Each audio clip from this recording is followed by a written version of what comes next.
Apa jadinya jika kalian sebagai wanita dicintai pria ganteng sebanyak ini? Ya, itulah yang dialami gadis bernama Bani. Tiba-tiba dimodusin pria seperti aku, dan aku. Penasaran? Oke, jangan lama-lama guys, langsung saja ke ceritanya.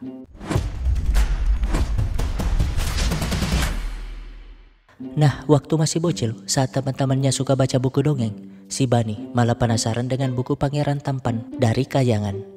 Membuatnya selalu bermimpi mendapat pasangan seperti itu.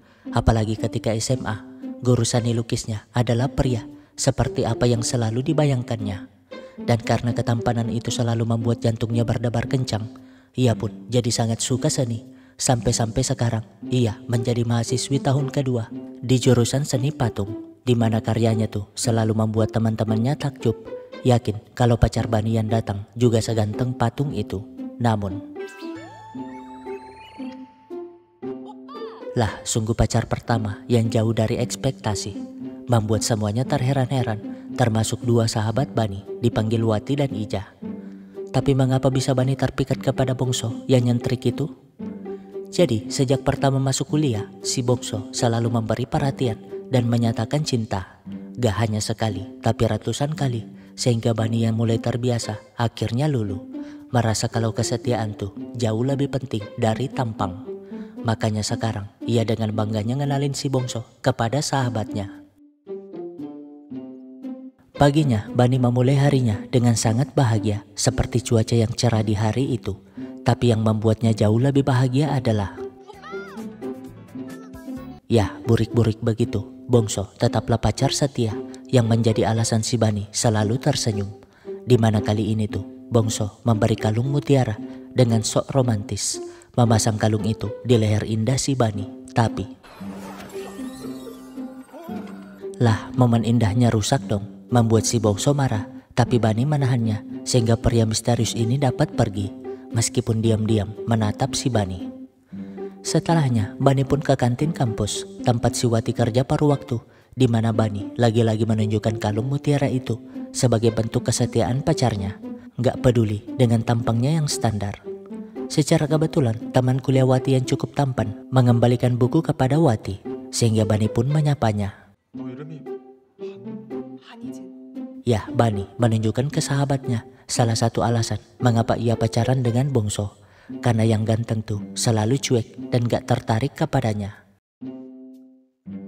Beralih ke gerbang kampus, para gadis-gadis tiba-tiba terpaku dengan kemunculan pria bernama Jiwon, mahasiswa baru di jurusan seni patung.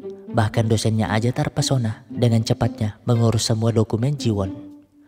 Di saat yang sama, mahasiswa tahun kedua desain visual dipanggil Yono dan Yoni pagi-pagi udah di kampus demi menggait junior yang katanya cantik.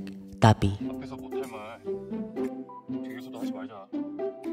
ternyata pria misterius tadi bernama Jeol, ketua himpunan desain visual yang baru kembali dari cutinya. Dan yang satu ini sahabatnya dipanggil Udin, di mana mereka tuh selalu bersama. Nah, habis kuliah, Bani pun bingung karena pacarnya sejak tadi gak ngangkat panggilannya. Tapi gimana mau ngangkat kalau si kambing yang bersiap siaran di radio kampus ini malah sibuk baca komik. Namun saat temannya nelpon, ia buru-buru mengangkatnya, gak sengaja nekan tombol on air, sehingga percakapannya pun didengar seisi kampus. Si kambing ini pamer ke temannya kalau ia tuh dapat menaklukkan gadis secantik Bani dan akan mengeksekusinya entar malam. Yakin si Bani gak akan nolak karena ia sudah memberikan kalung mutiara yang ternyata palsu. Jelas dong Bani murka, pikirannya selama ini yang mementingkan perasaan dari tampang ternyata salah. Toh yang burik juga banyak gak tahu diri. Si kambing sendiri baru nyadar sedang on air, membuatnya panik. Tapi terlambat, Bani sudah menunggunya di depan. Alhasil, ia pun bersujud minta maaf, alasan cuma bercanda dengan temannya. Tapi Bani mah gak peduli, bahkan meledek Bongso bukan manusia. Jadinya, si kambing pun jujur kalau sejak awal tuh ia cuma pengen ngebuktiin ke temannya bahwa Bani adalah cewek gampangan, menganggap dirinya hebat dengan kata-kata itu, padahal dia lupa kalau meskipun cantik, Bani adalah gadis terkuat di kampus itu, di mana Bani pun berkata bahwa selama ini tuh ia hanya kasihan kepada Bongso. Toh ia bisa mendapat pria yang jauh lebih tampan, membuat orang-orang di sana kagum, termasuk Jiwon dan Jeol. Meskipun begitu, Bani terus-terusan nangis. Untungnya dia punya sahabat yang setia menemani, dan karena insiden itu, Bani pun berjanji gak akan pacaran lagi dengan pria burik. Paginya, ia tiba-tiba memutuskan untuk ambil cuti kuliah, membuat ortunya terkejut, tapi gak terlalu peduli. Toh saat SMA dulu, Bani mohon-mohon mau pindah sekolah ke provinsi lain, tapi karena tetangga tampan tiba-tiba muncul, ia malah gak jadi pindah. Makanya sekarang nih, ortunya berharap pria tampan muncul lagi, menghentikan keputusan tak jelas anaknya itu. Dan benar aja, ketika Bani pengen nyetor surat cutinya, matanya langsung menyala-nyala melihat Jiwon di hadapannya, di mana ia ngebayangin Jiwon sebagai dewa dan dirinya sebagai dewi yang ditakdirkan sebagai pasangan. Lah, surat cutinya langsung dirobek dong, apalagi tahu kalau Jiwon tuh satu jurusan dengannya.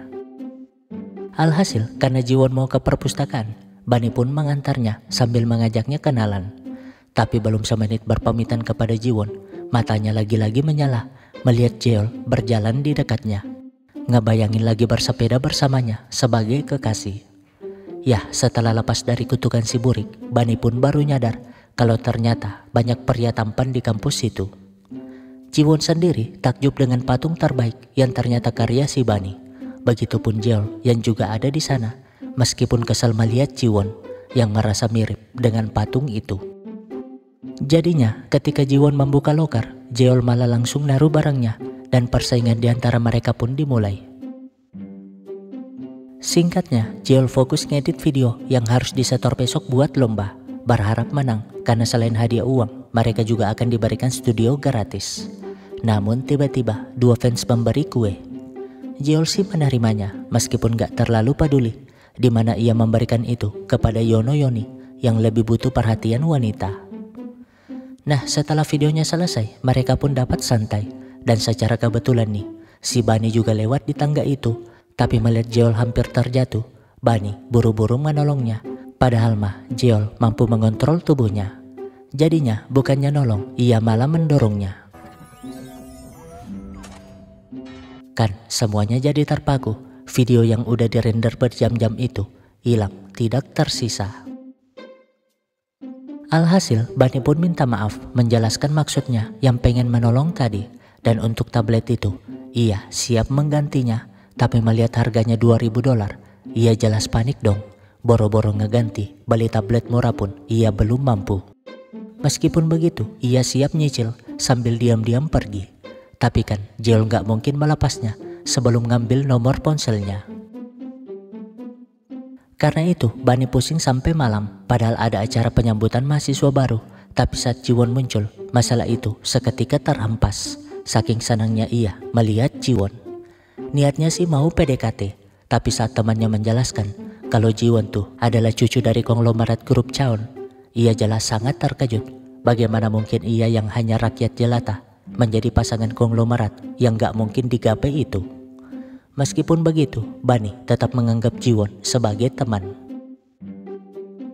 Di saat yang sama, jurusan desain visual juga mengadakan penyambutan dekat sana, tapi karena pusing dengan tabletnya yang rusak, Jeol memilih jalan-jalan di luar. Namun, lah jelas dong ia kesal, dirinya yang pusing sejak tadi, tapi yang bikin masalah malah senang-senang di sana. Tapi Bani yang mabok langsung keluar menghampiri, bukan minta maaf tapi protes, mengapa dirinya harus ngeganti, padahal niatnya cuma pengen nolong. Dan yang membuatnya nggak terima adalah mengapa pria ganteng seperti Jeol bertingkah kasar seperti tadi.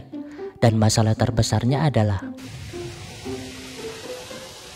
ya entah gimana ceritanya, ia terbangun di kasurnya, langsung malu setelah mengingat kejadian semalam.